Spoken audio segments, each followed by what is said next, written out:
السلام علیکم دوستو، ہم بات کرنے جا رہے ہیں ایک ایسے یہودی بچے کے بارے میں جس نے یورپ میں لگ بھگ 6000 لوگوں کو مسلمان بنایا اور پھر افریقہ میں جا کر لاکھوں لوگوں کا دائرہ اسلام میں داخل کر دیا۔ دوستو، یہ واقعہ بہت ہی ایمان افروز ہونے والا ہے۔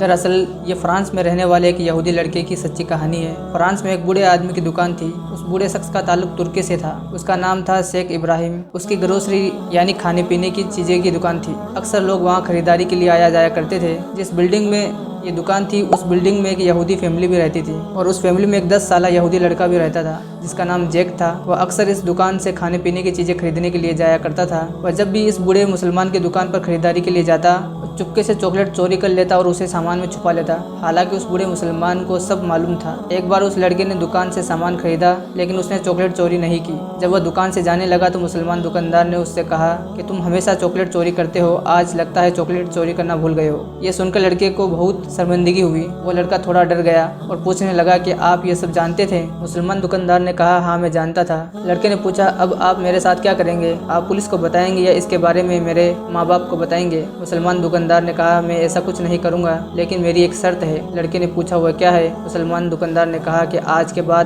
آپ میری دکان سے یا کہیں اور سے بھی کوئی بھی چیز چوری نہیں کریں گے۔ اگر تم مجھ سے یہ وعدہ کر لو تو میں تمہیں معاف کر دوں گا۔ تو اس لڑکے نے چوری نہ کرنے کا وعدہ کر لیا۔ مسلمان دکاندار نے کہا کہ میں تمہیں ڈیلی چاکلیٹ دوں گا، تمہیں چاکلیٹ چوری کرنے کی ضرورت نہیں ہے۔ وہ لڑکا اس مسلمان دکاندار کے اخلاق سے بہت خوش ہوا۔ اب وہ لڑکا روز اس دکان پر آتا، گھر کا سامان خریدتا، چاکلیٹ لیتا اور اس دکاندار سے باتیں کرتا رہتا۔ اسی طرح وقت گزرتا گیا اور وہ لڑکا جوان ہو گیا۔ یورپ کا جیسا کلچر ہے کہ بچے جب جوان ہوتے ہیں تو اپنا خرچہ خود اٹھانا ہوتا ہے۔ اس لڑکے کو کوئی بھی پریشانی ہوتی وہ اس مسلمان دکاندار کے پاس آتا اور اسے اپنی پریشانی کے متعلق بتاتا اور مسلمان دکاندار ہمیشہ اس کا حوصلہ بڑھاتا، اسے تسلی دیتا۔ ایک دن وہ لڑکا بہت پریشان تھا اور اس مسلمان کے پاس آ کر اسے بتانے لگا تو وہ مسلمان اٹھا، تھوڑی دیر کے بعد ایک کتاب لے کر آیا اور اس لڑکے سے کہا کہ اس کتاب کی کوئی بھی صفحہ کھولو۔ جیک نے ایک صفحہ کھولا اور اس مسلمان نے اسے پڑھنا شروع کیا۔ 2 صفحہ پڑھے اور پھر جو کچھ بھی پڑھا اس کی تفسیر اس لڑکے کو سمجھائی۔ پھر اس یہودی لڑکے کو اس کی پریشانی کا حل بتانے لگا۔ یہ دیکھ کر وہ لڑکا حیران تھا کہ یہ کتاب کیا ہے اور اس نے 2 صفحے کیوں پڑھی۔ اس کو اس وقت یہ بات سمجھ میں نہ آئی۔ اسی طرح کچھ دن گزر گئے۔ ایک دن جب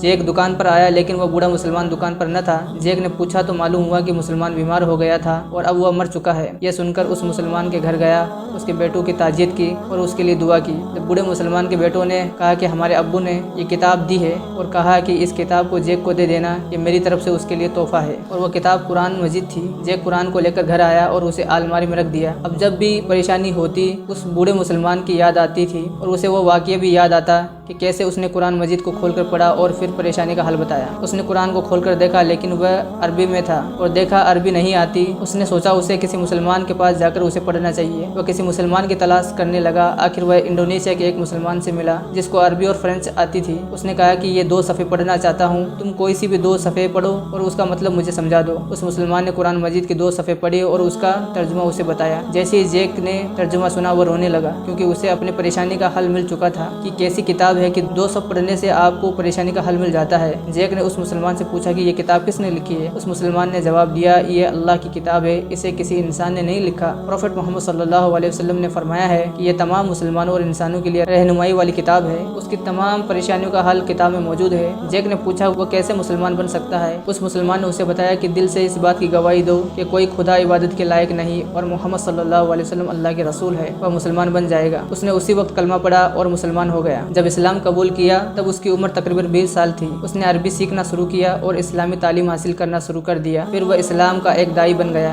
اس کے بعد اسلام کی تبلیغ بھی کرنا شروع کر دیا۔ فرانس اور یورپ میں اس نے 6000 لوگوں کو مسلمان کیا۔ اس کے بعد اس نے افریقہ کا سفر کیا اور افریقہ میں اسلام کی تبلیغ کی۔ افریقہ میں بہت سے لوگوں نے اس کے ہاتھوں اسلام قبول کیا۔ وہ افریقہ میں 30 سال تک تبلیغ کرتا رہا۔ 2003 میں اس کا انتقال ہو گیا۔ اس کی وجہ سے لاکھوں لوگوں نے اسلام قبول کیا تھا۔ سبحان اللہ۔ دوستو، آپ لوگوں سے بھی گزارش ہے کہ آپ بھی روزانہ قرآن مجید کو پڑھیں اور اس کا ترجمہ جاننے کی کوشش کریں۔ اللہ پاک نے اس قرآن مجید کو تمام انسانیت کے لیے ہدایت کا ذریعہ بنایا ہے اور تمام انسانوں کی کامیابی اللہ پاک نے اپنے محبوب دین کے اندر رکھی ہے کہ یہ دنیا ایک دن چھوٹ جائے گی اور جو اصل زندگی ہے وہ آخرت کی زندگی ہے جہاں ہمیشہ رہنا ہے، کہ انسان دنیا کے اندر اپنے رب کو راضی کرنے کے لیے آیا ہے اور ہمیشہ رہنے والے گھر کی تیاری کے لیے دنیا کے اندر آیا ہے، اس لیے اپنے رب کو پہچان کر زندگی گزارے۔ اگر ویڈیو اچھا لگا تو ویڈیو کو لائک کیجیے اور چینل کو سبسکرائب کیجیے، اپنے دوستوں میں شیئر کیجیے۔